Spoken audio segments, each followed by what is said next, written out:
Frank Bourassa, from the city of Trois-Rivières in Canada, began his life as a teenager involved in stealing clothes and forging cars, before becoming a businessman who ran a small factory producing brake parts.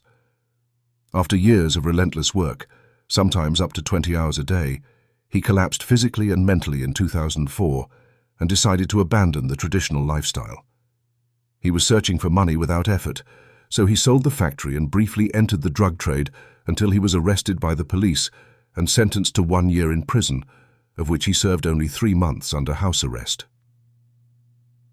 Then came the day that changed everything.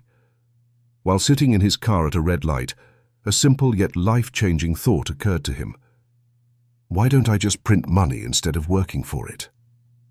He began intensive research into the security features of banknotes using government sources, studying their composition, cotton and linen, watermarks, security threads, and special inks. His research lasted about 1.5 years, during which he learned every detail that made a fake banknote look convincingly real. He contacted a European paper company and ordered custom-printed sheets that resembled bonds, but were equipped with high security features like a watermark of Andrew Jackson and a security thread labeled USA 20. By 2009, he had obtained this special paper and transported it in a complex covert operation via trucks to a workshop on an isolated farm. There, he set up a high-end Heidelberg printing press and began printing money regularly and secretly. In just 5 months, Bourassa produced 12.5 million $20 bills, equivalent to roughly $250 million in counterfeit money. He sold the fake notes to international networks in Europe, Asia, and Africa for around 30% of their face value, which could have netted him a profit of up to $75 million real dollars had they all been circulated. His bills were so expertly made that they often went undetected, and authorities described the operation as one of the most sophisticated counterfeiting efforts in modern history. But the end wasn't far off.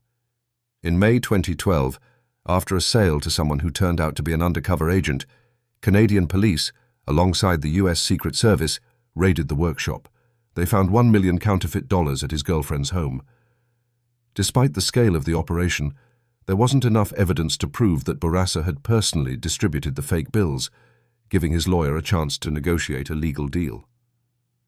After 6 weeks in jail with a bail of 10,000 Canadian dollars, Bourassa began to negotiate.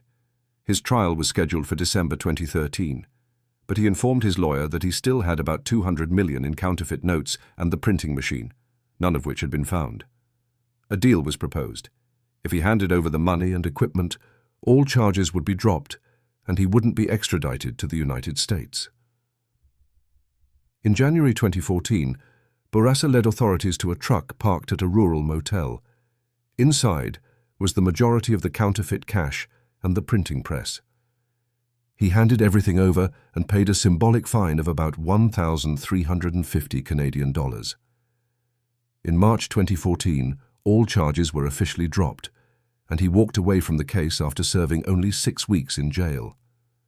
Today, Frank Bourassa is known as the greatest counterfeiter in the world, according to the Guinness World Records, and the total amount of money he printed is estimated at $250 million. He now lives a quiet life in Trois-Rivières, running a consulting company that specializes in anti-counterfeiting.